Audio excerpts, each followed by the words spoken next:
ya kumbana wakati inakamilika. Tango ekoki pona kimia okati ya ekolo mobimba.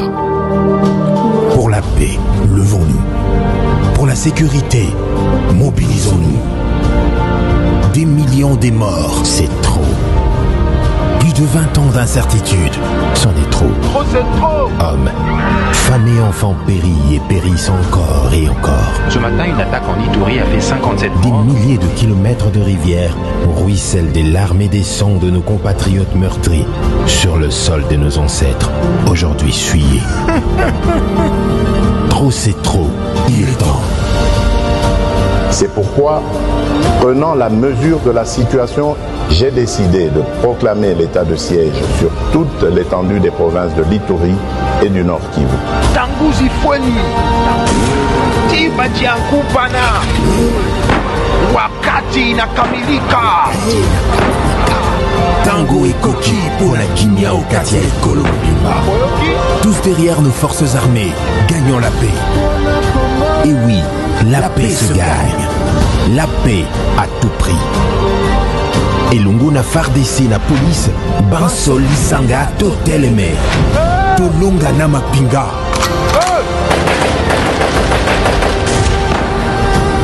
Bendele Koyate. Congo, Congo.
La République démocratique du Congo n'a jamais nourri l'intention de violer l'intégrité territoriale des pays voisins. Telle est la réplique du gouvernement dans un communiqué par la voix de son porte-parole. Patrick Muyaya indique que l'avion de reconnaissance qui a survolé l'espace aérien du Rwanda à la frontière entre les deux pays ce lundi n'était pas armé et l'a fait de manière malencontreuse.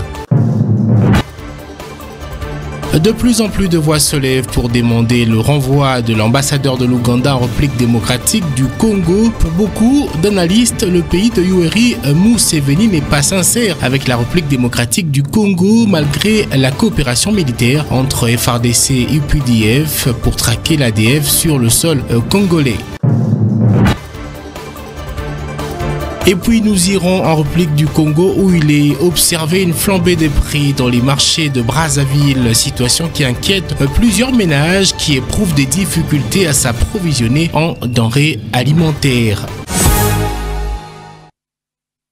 Nouveau journal sur votre télévision, bienvenue à toutes et tous. On commence par cette nouvelle dans un communiqué signé ce lundi 7 novembre 2022 par le ministre de la Communication et Médias porte-parole du gouvernement. La RDC indique ne jamais nourrir de l'intention de violer l'intégrité territoriale des pays voisins, autant le pays tient à son intégrité territoriale. Le gouvernement réagissait donc à la suite du survol de l'espace aérien citoyens rwandais par des vols de reconnaissance qui ont été effectués par les forces armées de la République démocratique du Congo à travers notamment un avion congolais de type Sukhoi 25 non armé qui a malencontreusement survolé l'espace aérien du Rwanda à la frontière de deux pays ce lundi 7 novembre 2022. Le communiqué, je le rappelle, est donc signé par le porte-parole du gouvernement, le ministre de la Communication et Médias, Patrick Mouyaya. Et justement au sujet de la crise sécuritaire dans l'est de la République démocratique du Congo, vous le savez, avec la prise de Bunagana jusque-là par les terroristes du M23 soutenus par le Rwanda, de voix se lèvent dans la capitale congolaise pour réclamer également le renvoi de la République démocratique du Congo de l'ambassadeur de l'Ouganda accrédité ici dans le pays. En tout cas, c'est ce que soutiennent plusieurs personnes qui estiment que l'Ouganda joue sans doute un double jeu alors que ce pays a une coopération militaire avec les FARDC dans la traque notamment des ADF dans la province de l'Ituri. Suivez plutôt ce reportage. Depuis son accession au pouvoir, le président Félix Antoine Tshisekedi Tshilombo a développé une diplomatie de proximité avec ses voisins en vue d'établir avec eux des relations de coopération franches, transparentes et gagnant-gagnant. C'est dans cette optique que la RDC et l'Ouganda se sont résolus en décembre 2021 de signer un accord de coopération militaire portant mutualisation des forces armées afin de combattre la nébuleuse ADF, groupe armé d'origine ougandaise opérant uniquement en RDC. Ainsi, depuis le 30 novembre 2021, les forces armées ougandaises ont foulé le territoire congolais afin d'appuyer les FARDC principalement en Ituri et à Beni. Même si la volonté du président congolais était d'établir des relations de coopération franches et transparentes, l'Ouganda quant à lui joue à l'hypocrisie. Sur les champs de bataille, nombreuses sources témoignent que l'UPDF, tout comme l'armée rwandaise, appuie le M23. L'Ouganda aurait même facilité les M23 à entrer dans la cité de Bunagana. La duplicité de l'Ouganda se justifie également par le récent tweet du général d'armée et fils du président Museveni. Ce dernier pense, je cite, « Le M23 sont nos frères, ils ne sont pas des terroristes, ils se battent pour défendre les droits des Tutsis en RDC ». Fin de citation. Une fausse théorie basée sur la stigmatisation des communautés Tutsis vivant au Congo. Cette communauté n'a jamais été inquiétée en RDC. Certains occupent même les autres fonctions. D'ailleurs, lors de son adresse à la nation le 3 novembre dernier, le président Félix Antoine Tshisekedi a appelé à ne pas accéder aux propos xénophobes et autres discours de haine et stigmatisation des communautés rwandophones. Face à cette hypocrisie à peine voilée, les voix s'élèvent déjà à l'interne, à l'instar du nouvel élan, un parti cher à Adolphe Muzito, qui projette même une marche, non seulement pour dénoncer l'armée rwandaise, mais aussi exiger l'expulsion de l'ambassadeur ougandais du sol congolais. On va prendre la direction de la province du Congo central, précisément en ville de Matadi, où il se passe apparemment des choses au sein de l'OEBK Matadi, où les agents ont décidé d'entrer en grève dès ce lundi. Ils s'opposent à un comportement, disent-ils, du directeur général adjoint qui s'oppose à l'amélioration des conditions de vie des agents initiée par le directeur général. Plus de détails avec Jean-Claude Kidoumou, il est notre permanent dans cette partie du territoire national. Améliorer les conditions sociales des agents de l'OEBK est une préoccupation majeure pour le directeur général Jean-Claude Mavambou qui se bat bec et ongle pour relever les défis prônés par le chef de l'État Félix Antoine Tshisekedi, le peuple d'abord. Plus d'une centaine des agents de l'OEBK Matadi ont décidé d'arrêter le travail ce matin. Et le président et les ministres n'a pas honorable, ils ont encouragé toujours les dirigeants, les gestionnaires, tout ça là qui est social et congolais, ils allaient améliorer. Donc ce que nous sommes en train de faire là à l'OBK, nous sommes contre nous, nous sommes pour nous, même les membres de la communauté Amina Master, nous sommes contre nous, pour nous être au Matsanini.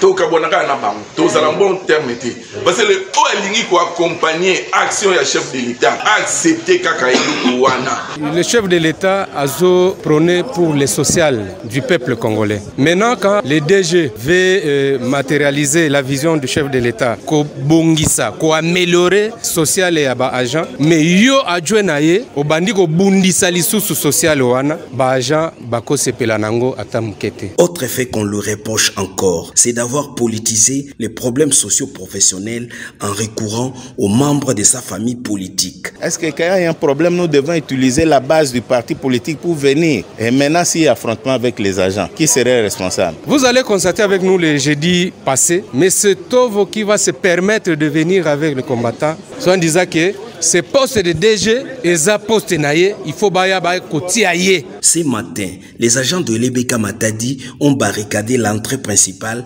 par de pierres et quelques affiches où on trouve la mention Tovo dégage. Surpris par ces réactions spontanées des agents, le directeur général Jean-Claude Mavambu les a appelés pour calmer les esprits surchauffés. Depuis sa nomination à la tête de cette entreprise par le chef de l'État, le directeur général Jean-Claude Mavambu fait appel à ceux qui l'ont précédé dans cette entreprise. Le cas de l'honorable député national Miller Lotelo pris comme modèle de la bonne gestion. Désormais, tous les problèmes liés à la profession, le cadre idéal pour trouver la solution est dans l'enceinte de l'entreprise.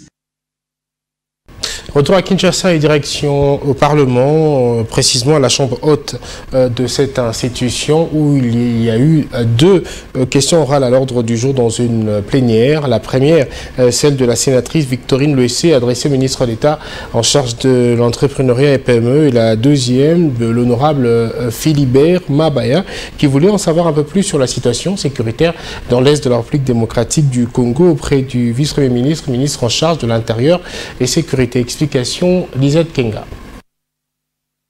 Deux questions orales avec débat adressées à deux membres du gouvernement lors de la plénière de ce jour au Sénat. La première adressée au vice-premier ministre et ministre en charge de l'Intérieur, Daniel Asselo, sur la situation sécuritaire dans le pays. Question orale du sénateur Philibert Mabaya. Le VPM en charge de l'Intérieur, Daniel Asselo, est rentré sans être intervenu en plénière. Sur demande du président du Sénat, Modeste Bahati Lukwebo, la plénière a décidé de faire venir le premier ministre et chef du gouvernement, Sam Malukonde, sera dans ce cas accompagné de quelques ministres sectoriels afin d'aborder la question sécuritaire de manière détaillée comme le souhaitaient les élus des élus. Les questions liées à la situation sécuritaire étant sensibles, la plénière entend aborder ce sujet avec le gouvernement à huis clos pour ne pas exposer à la place publique les questions relevant du secret défense. Vous avez entendu dans la question orale, on parle de Bunagana, on parle de... Je pense que nous risquons de faire un double emploi. Faisons les choses correctement et avec l'espoir d'arriver à des solutions durables. Ça ne sert à rien que nous puissions prendre un ministre de manière isolée. Il va rejeter la responsabilité peut-être sur un autre et on prend un autre, ainsi de suite.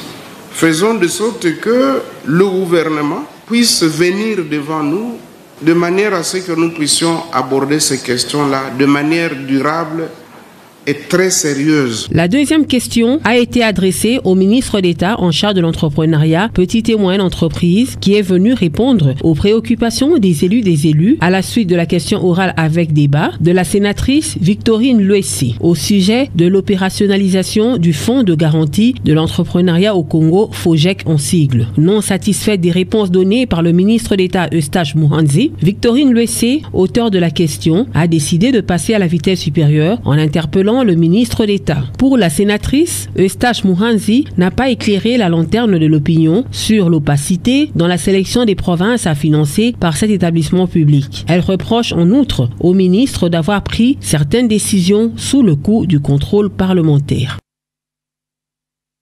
On va parler à présent du projet d'appui au développement intégré à l'économie rurale, ProADER, qui a signé des protocoles d'exécution avec Stetego et 3 unions paysannes de Bulungu, Gungu et Idiofa.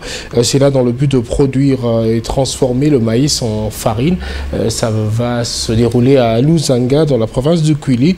Le projet est financé à hauteur de $1 500 000 américains par la Banque africaine de développement. Explication, Rachel Masengu, Josué Ngoy. Après la production et la transformation du manioc en farine panifiable, le projet d'appui au développement intégré et à l'économie rurale, ProADER, s'engage ce jour pour la production et transformation du maïs en farine à Lusanga, dans le Kwilu. Cette fois-ci avec le partenariat de Strategos et 3 unions paysannes de Bulungu, Gungu et Idiofa. L'objectif poursuivi par cette signature est d'emblaver 1000 hectares de maïs et de transformer ce céréale en farine, ce qui répond à la stratégie de mise en œuvre de ce projet du gouvernement ancré au ministère de Développement Rural et financé par la BAD, basé sur le partenariat public-privé producteur pour une durée de 24 mois et le coût estimé à $1 500 000 américains.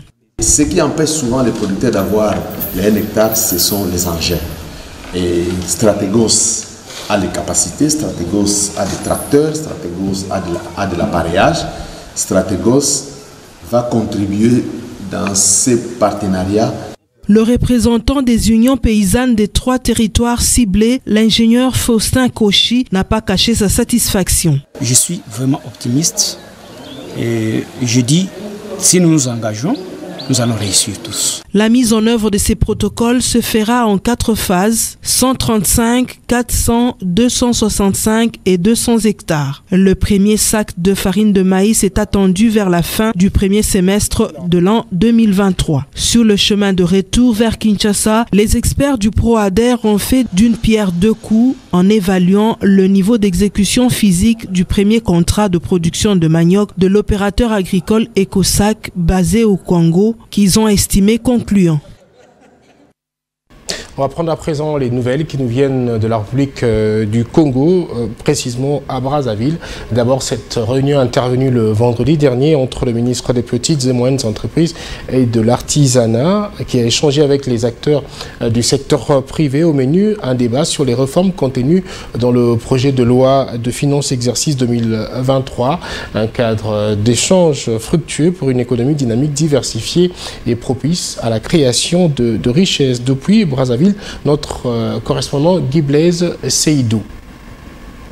C'est dans le souci de garantir une prise en compte de tous les avis et de s'assurer de l'appropriation des acteurs du secteur privé que le département ministériel en charge des petites et moyennes entreprises et de l'artisanat a organisé la concertation avec les entreprises du Congo. Ce cadre d'échange qui a réuni entre autres les dirigeants d'entreprises, les présidents des syndicats patronaux, les présidences des chambres nationales des notaires et huissiers de justice, la présidence de l'Ordre national des experts comptables s'est prononcée après échange et débat sur 2 points, à savoir la spécialisation des entreprises et la catégorisation des entreprises suivant leurs réformes et obligations fiscales et comptables. Ces 2 points, a dit Madame la ministre des Petites et Moyennes Entreprises, Jacqueline Lydia Mikolo, constituent les grands axes qui fixent l'esprit de la licence unique d'exploitation des entreprises. Cette licence se veut être le document administratif de référence de toutes les entreprises nationales dans notre pays. Le projet de loi des finances 2023 confère à la dite licence le statut de moralité fiscale, sociale et économique. L'organisation de ce cadre d'échange et de discussion est, bien évidemment, conforme à la vision du chef de l'État qui a érigé au rang de mode de gouvernance le dialogue public-privé. Au regard de la mobilisation de tous les acteurs ici présents, je suis rassuré de notre volonté commune à avancer vers cet objectif. De même, la qualité de tous ceux qui sont dans cette salle ne peut qu'être un gage pour l'atteinte des résultats escomptés. Au terme de cette concertation, Jean-Paulin Itoua, participant et représentant de l'Ordre national des experts comptables, s'est prêté à notre micro.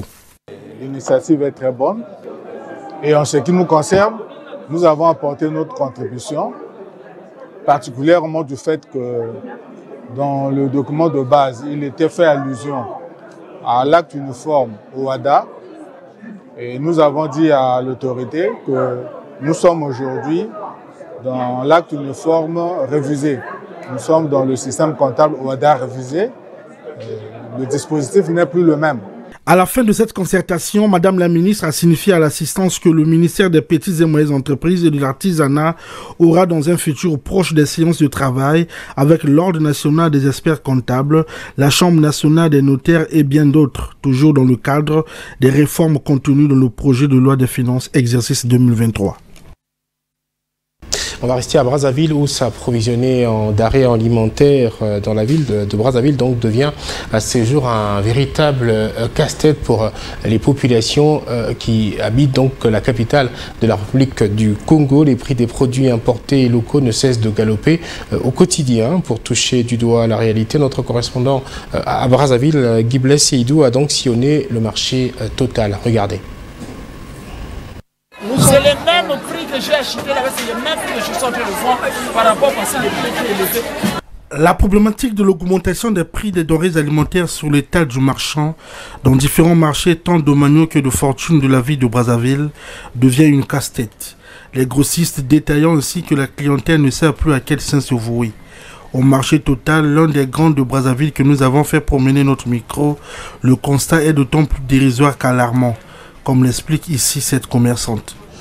Tel que l'aile de dinde, on a acheté ça à 13 000 francs. Actuellement, c'est 20 000, dans d'autres chambres froides, c'est 19 500. Nous, on va vendre ça comment? Moi, je ne vends plus ça, mais que l'État congolais puisse aider la population. Cet épineux problème qui devrait tant soit peu trouver des solutions avec la note circulaire du ministre de l'économie et des finances datant du 30 septembre 2022, fixant l'exonération du droit de douane de plusieurs produits importés, n'est qu'un rêve pour les populations un mois après. Eric Malonga, président de l'Association congolaise des consommateurs, que nous avons interrogé à propos, s'est exprimé en ces termes. Chaque jour, on dédouane. Donc, il n'y a aucune raison qui fait que les produits continuent à augmenter. Ça, c'est un travail du ministère du Commerce. C'est-à-dire le ministre d'État, ministre du Commerce, c'est lui qui doit ouvrir le jeu, qui doit demander à ses services de descendre sur le terrain et mettre de l'ordre. Parce que trop c'est trop, nous sommes fatigués. Pour le président de l'Association congolaise des consommateurs, outre l'exonération des produits importés, les pouvoirs publics doivent aussi penser à revoir les prix des produits locaux. Il y a eu exonération, les prix vont totalement baisser. Maintenant, ceux qui produisent localement, est-ce qu'ils ont été financés? Parce qu'eux également, ils doivent aussi bénéficier d'un financement pour que ces produits-là soient plus au rabais que les produits qui quittent l'extérieur. Toutefois, il est à noter que le coût des denrées alimentaires importées par la République du Congo est essentiellement composé de viande, de volaille et de produits halieutiques, varie entre 500 et 700 milliards de francs CFA par an. Et sur le continent, la 27e conférence mondiale sur le climat a donc lieu dans la ville de Sharm el-Sheikh en Égypte. Les travaux ont été ouverts depuis dimanche. Plusieurs chefs d'État participent donc à cette conférence sur le climat, la COP27. Il y a le secrétaire général de l'ONU, il y a le président français Emmanuel Macron. Pour la République démocratique du Congo, Félix-Antoine Tshisekedi, absent, se fait représenter par le Premier ministre Jean-Michel Sama-Lukonde qui a quitté la capitale congolaise pour arriver sur place en Égypte ce lundi. Parmi les absents, il y a la Chine, les États-Unis et l'Inde qui ne participent pas à ces travaux. Amina Mouacha. COP27 ce lundi, place au défilé des dirigeants du monde. Après des longues heures de négociations dimanche, après l'ouverture, les chefs des délégations ont convenu sur un agenda de la question du financement des pertes et préjudices. Car en effet, pour les dirigeants africains, c'était indiqué comme une priorité claire, y compris de la société civile internationale. Les discussions soient portées sur comment financer les pertes et préjudices sur l'agenda de la COP, malgré que certains occidentaux sont réticents à parler d'argent pour les pertes et préjudices. Parmi eux, il y a ceux qui ont demandé qu'une mention soit ajoutée pour spécifier que ce point n'était en rien lié aux questions de compensation et de responsabilité. Une manière très claire pour les pollueurs historiques d'éviter d'entrer dans des débats de justice climatique et d'équité. Les observateurs craignent, dès lors que les négociations sur le mécanisme de financement durent jusqu'à la COP29, ce qui signifierait que les pays pauvres doivent encore attendre 2 ans afin de donner une réponse adéquate aux victimes climatiques. Alors la COP27 à Sharm el-Sheikh, est-ce un sommet pour rien? Notez, c'est en 2009 que les pays pollueurs avaient promis de donner 100 milliards de dollars américains chaque année aux pays directement confrontés aux aléas du changement climatique à partir de l'année 2020. Sauf que cette promesse n'est pas mise en œuvre. Seuls 86 millions de dollars sont donnés jusque-là. Par ailleurs, s'il y a une forte présence des dirigeants du monde, il faut noter également des grands absents comme la Chine, les États-Unis et l'Inde. Qui se poursuivent. On va parler religion avant de nous quitter avec les prémices de l'abbé Jean-Baptiste Sindani, nouveau prêtre du diocèse de Kenge. Il a dit ses prémices dimanche dernier. C'était à l'occasion de la Toussaint à la paroisse Saint-Joseph de Bagata. Un appel aux jeunes à se désolidariser des groupes des assaillants dans le secteur de Wamba a été lancé au cours de l'homélie du nouveau prêtre. Plus d'explications, Benoît de Grofdal.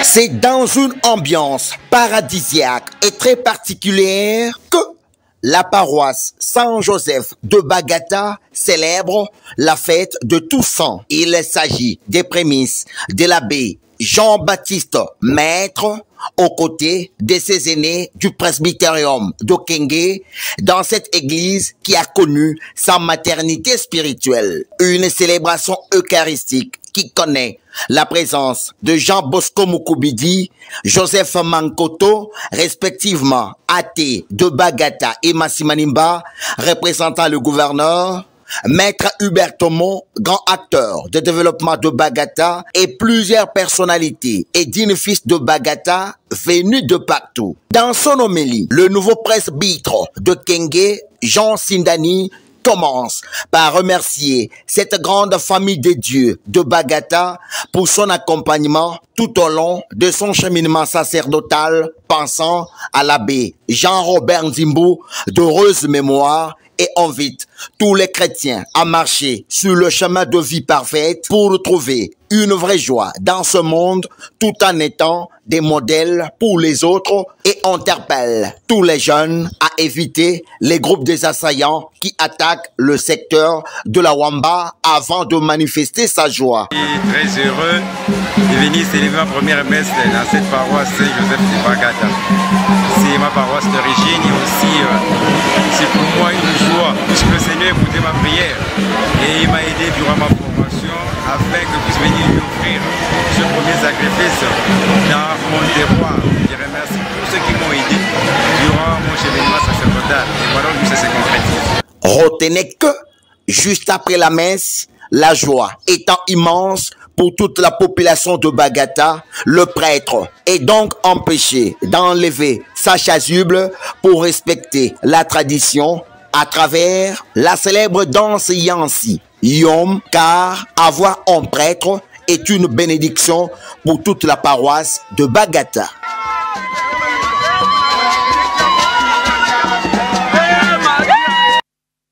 Voilà, c'était tout pour ce journal. Merci de l'avoir suivi. Bonne suite de nos programmes.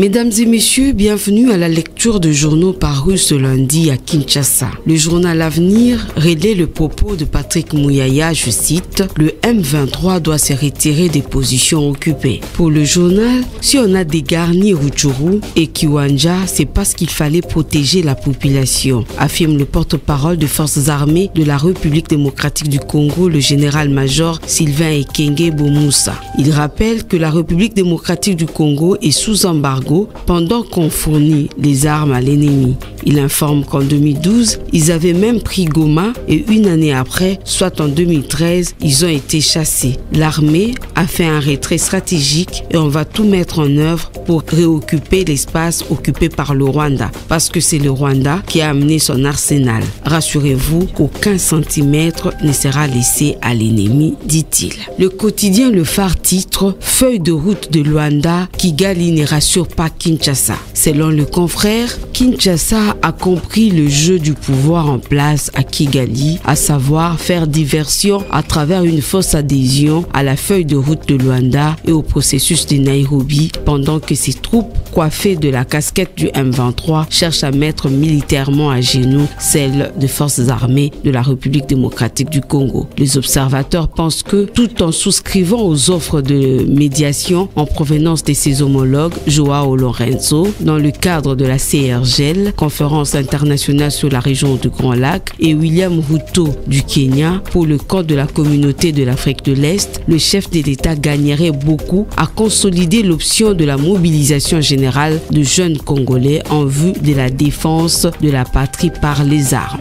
L'option diplomatique ayant montré ses limites, ainsi qu'il a démontré noir sur blanc dans son message du 3 novembre 2022 à la nation, le peuple congolais n'a plus d'autre choix que sa participation à une grande campagne militaire de libération du pays par la force. Le quotidien La Prospérité mentionne à sa une 17 novembre 2022 Nouvel Élan et Adolphe Muzito annoncé dans la rue.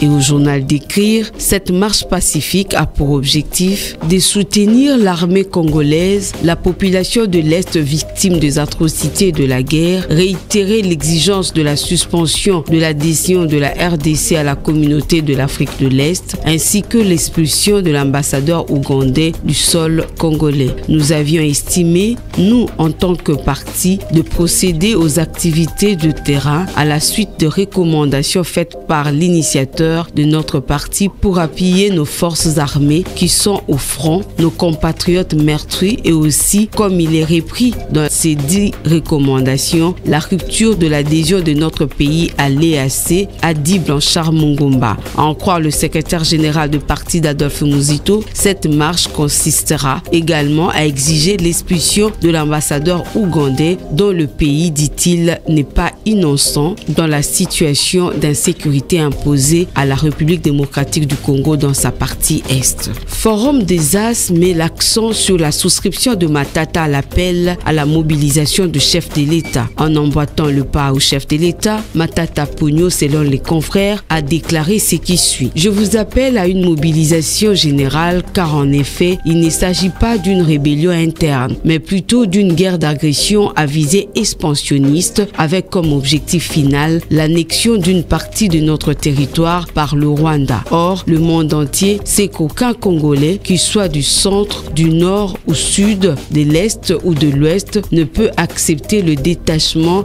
d'une partie, minime soit-elle, de notre pays au profit d'un pays étranger. Dans un autre registre, le média public ACP évoque COP27, la République démocratique du Congo renforce son équipe des négociateurs. La République démocratique du Congo a renforcé son équipe des négociateurs aux discussions sur le financement de la lutte contre le changement climatique en nommant à la tête du Fonds national RED+, FONARED, un ancien ministre de l'Environnement et directeur général d'une régie financière, a-t-on appris dimanche du ministère des Finances. Le choix de Bavon Samputu à la tête de FONARED, qui est l'outil de mobilisation de financement lié à la réduction des émissions dues à la déforestation et à la dégradation de forêts, RED+, ainsi qu'à l'atténuation des effets de changement climatique, a été dicté par la nécessité de capter des millions de dollars américains promis à la République démocratique du Congo par le bailleur de fonds,